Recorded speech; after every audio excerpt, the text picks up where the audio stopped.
Professor Sycamore loves your mom. Or to clarify, he made love to your mom and made you in Legends ZA. Because this cutscene in Pokemon X and Y, where the player character's mother flaunts over a letter from Sycamore, which wasn't even addressed to her, and talks about how Sycamore has such lovely handwriting and how it could be a love letter, may have just been the ultimate setup for the two to get together and have children in Pokemon Legends ZA. Because the protagonists very clearly resemble both Professor Sycamore and Grace. And this isn't out of the question either, considering that Legends ZA is now confirmed to take place after Pokemon X and Y. But does that mean that we're now half-siblings to our former selves? That we're half-siblings to either Caleb or Serena? Let's go through a character breakdown of not only the player character, but also all the other characters introduced in today's trailer. Now, there are 5 characters who were revealed to be in Pokemon Legends ZA so far. Technically 7, but not actually. It's really 5, which we'll touch upon in a little bit. But for everyone minus AZ, we actually have characters who may be related to them. This includes Jett and Vinnie, the 2 people from Quasartico Incorporation. I'm actually quite surprised that no one has pointed out who Jett might be related to, but we'll have to touch upon that later on in the video, because for now, we're going to be talking about AZ as he's the reason as to why we know that this game is set in the future. AZ in this game doesn't have his rags anymore. He's dressed properly, and he even runs a hotel called Hotel Z. On top of that, his Eternal Flower Floette is with him. His Floette is back after 3,000 years, and that means that this is taking place after X and Y, because of course at the end of those games is when he gets reunited with the Eternal Flower Floette. And since he's reunited with his partner, he's back, he's happy, he's looking good, he feels good, everything about him is good, but there's a lot of mystery surrounding him. Why is he running a hotel?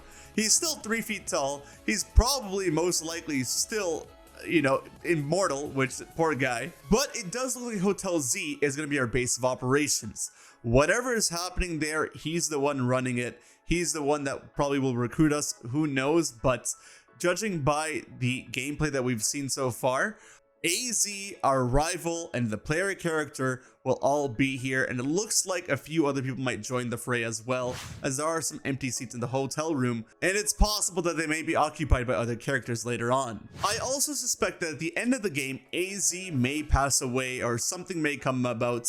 I hope he loses his immortality. That'll be a nice, you know, cinematic, emotional ending, and at that point, the Eternal Flower Floette would most likely be gifted to us, and we have to receive this Floette in some way, shape, or form. I can't imagine AZ leaving it just like that after trying to reunite with it for 3,000 years, so that's why I'm expecting his demise, but in a more emotional, happy way, because who wants to be immortal? So I do think that'll be a plot point that gets covered, because one way or another, for us, the player, not in the games, just like, you know, IRL, we need this Floette, man. It's been over a decade and we still don't have this Floette in the games, like, legitimately, whereas it was supposed to be given to us legitimately one way or another. Beyond that, not too much more to say. It would be interesting to see his lineage. Obviously, Lysander's connected to him and related to him in some way, so seeing Lysander again would be cool if he's around. Learning about his history, his brother, and, you know, some other things about him that we just don't know. It'll all be interesting, but there's so much mystery surrounding him. I can just go endlessly about topics, but in regards to what was shown in the trailer, this is all that we have for now. Now, when it comes to the player character, there is something very interesting about them that's not related to Grace or Sycamore, and it's that the rival character is the player character. That's why when you pick the male player character, you get the female rival, and when you pick the female player character, you get the male rival. Because if you look closely, Urbane and Tawny, I believe are their names, they're just the player characters with dyed hair and with different attire. But it's the same designs. It just looks so different because, well, the hair color and the outfits are totally changed. It makes a huge difference in Pokemon standards, but it is the same character. It's a similar situation to Legends Arceus, where if you pick Ray, Akari is there in the game. If you pick Akari, Ray is there in the game. It's like that. But that being said, we don't have to talk about 7 characters. We only got to talk about 5 because the rival and the player character are the same. So when it comes to the rival specifically, they actually stay and work with us at Hotel Z, and they're going to be supporting us in whatever way they can, and they're quite skilled at battles, and that's all we really know. We don't know too much more than that, but at least that confirms the kind of like base of operations being Hotel Z, and them, you know, they seem like a friendly rival. also ones that could compete against us and push us, but they're on the friendlier side of things, and I would associate it more so towards like Nimona and stuff, where, you know, it's a good balance of both. But coming to the main topic at hand, there has been a lot of speculation about Sycamore getting with Grace to produce these characters, because if you look at the hairstyles of, especially with the male character has hair that strongly resembles Sycamore's hair, and the female character has eyes and hair that resembles very closely to Grace. Calum and Serena have never looked like Grace at all, but this girl, she looks very similar to Grace. And obviously, with the beginning of X and Y, as I showed you in the beginning of the video, there was that whole thing about a love letter. It wasn't actually a love letter, it was just a letter addressed to us. But our mom was so impressed and dazzled by Sycamore, you never know what could have happened, because by the sounds of it and the looks of it, she is a single mother in those games. So there's every chance that this is the case. Sycamore does got that dog in him, alright? He definitely does. But it will be interesting, because if that's the case, we could lead up to a battle with either Calum or Serena, who would be our half sibling at that point in time. This would also be a first in many different ways in Pokemon history, where, you know, a half sibling, a different relationship or marriage in like Pokemon, you know, it's all kinds of crazy groundbreaking stuff for Pokemon. And Sycamore is in Lumiose City. If it's like a Norman situation where, you know, your father is away from you, but you go to visit him in Petalburg, and now here in Lumiose, that could be something. That could be the reason as to why we're even traveling to Lumiose City in the first place. We're just there for sightseeing, maybe, but maybe we're there to visit our father and sightsee at the same time. It's possible. Something else to notice about the protagonists is that their outfits are very clearly Zygarde themed. So if you look at their jackets, obviously green and black to resemble Zygarde. Their belts are red or blue respectively, and whatever color they're not, their shoes are of that color to represent the red and blue on Zygarde. So I do love these designs a lot. I think this is the first time ever where the male character has like totally outclassed the female character in terms of drip. I've never seen this happen. I like the male characters a lot more than most people do, but I think this is the first time where it's like a clear winner. Female character is good too, but male character is just really looking cool. And regarding Grace and Sycamore, I actually would like to see this. I think it would be really cool. It'll be a really funny tie-in to the beginning of X and Y. I think there's a lot they could do with it. It's something very like out of pocket. It's unconventional, but I think that's what would make it a lot of fun.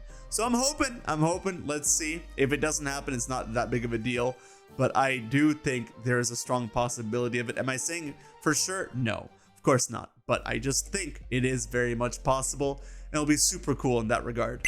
I also just came to realize that Sycamore's lab is missing, and AZ's Hotel Z has now replaced the lab. So Sycamore gave up his lab for AZ, noble cause, but every chance that Sycamore moved to Vanderbilt Town and got with our mother. So maybe they're both in Lumiose, who knows? I don't know, but hey man, signs are pointing, that could be interpreted in different ways. The lab being gone, either you can make a case for Grace and Sycamore got together, or you can make a strong case for the fact that they didn't get together. It's all up in the air, but his lab's not there, so who knows if we'll even get to see him. I'm sure we'll see him one way or another, but yeah, interesting stuff. And finally, we have Jett and Vinnie, who are part of Quasartico Incorporations. I am probably going to be butchering that name many times. I apologize, but Jett is the CEO of the corporation, and Vinnie seems to be his secretary.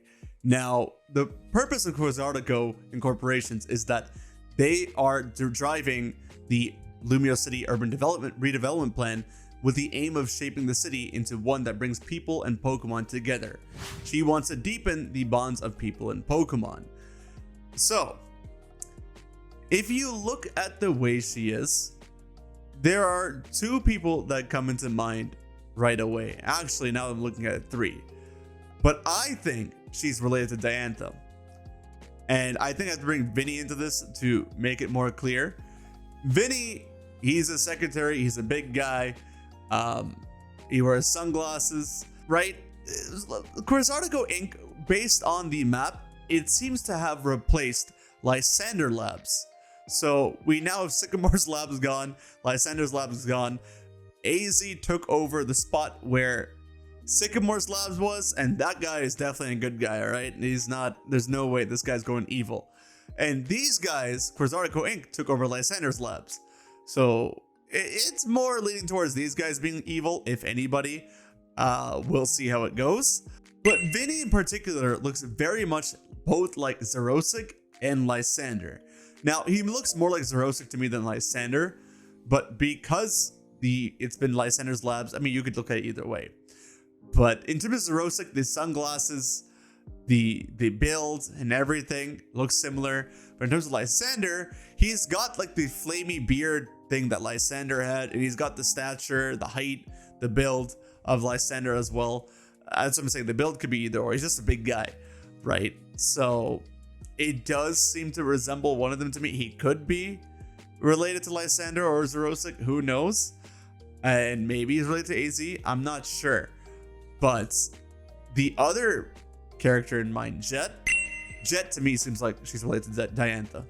Like, that's why it's interesting, because Lysander Labs, like the first time we walk in there in X and Y, who do you meet? You meet Lysander and Diantha. And I think now that Quasartico Inc. has taken over where Lysander Labs was, you're meeting Diantha and Lysander again in a different way. You're not meeting them, you're just meeting people related to them. And this time, Diantha is the villain, similar to Volo being the villain. I'm not sure if she will be the actual big bad, but I think she is the one running things.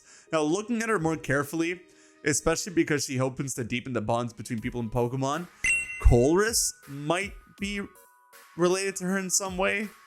But she also reminds me of, is it Magnolia? She reminds me of another character as well, just based on the way she's posed and everything. But Colress, Diantha for sure. I'm leaning more towards Diantha if I have to just pick one, but maybe she's related to both. Even with Colress, she has the whole like spinny thing going on with the hair, similar to Colress. Diantha also has short hair. She looks like she's rich as heck. Both Diantha and Colress are probably rich, Diantha more so, but you know, not probably. They're both rich. They're both definitely rich. So yeah, and if anyone has to be the one to redevelop something like this, I mean, Diantha's family probably, we know nothing about her family, but I assume they're loaded, right? So I don't know. I think there is something there.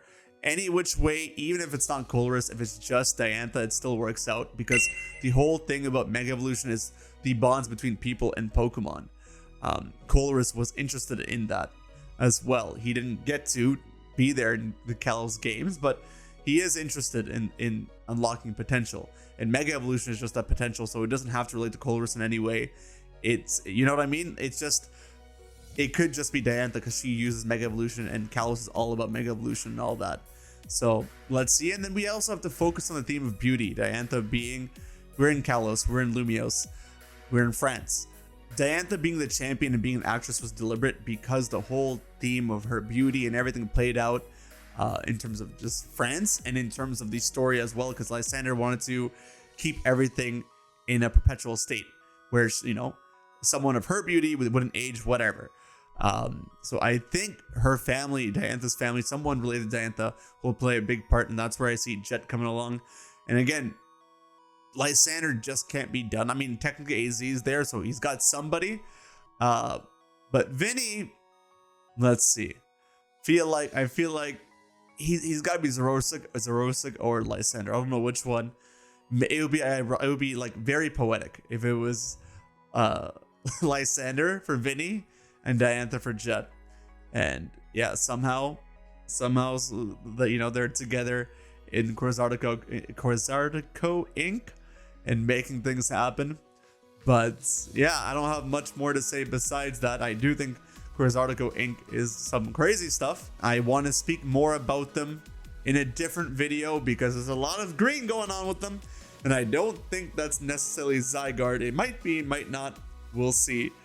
But yeah, we're gonna have to see what these guys do to disturb the ecosystem, because obviously when the ecosystem's at disarray, Zygarde comes into play. But I think there's something much more than that happening, but we'll talk about it in a different video. But for now, those are the characters that I think are related to the current characters that we know of in Legends ZA. What do you guys think? Let me know in the comment section down below. I don't think I'm crazy with any of these. I think these are all valid. But yeah, I hope to see you guys in the next Legends ZA video.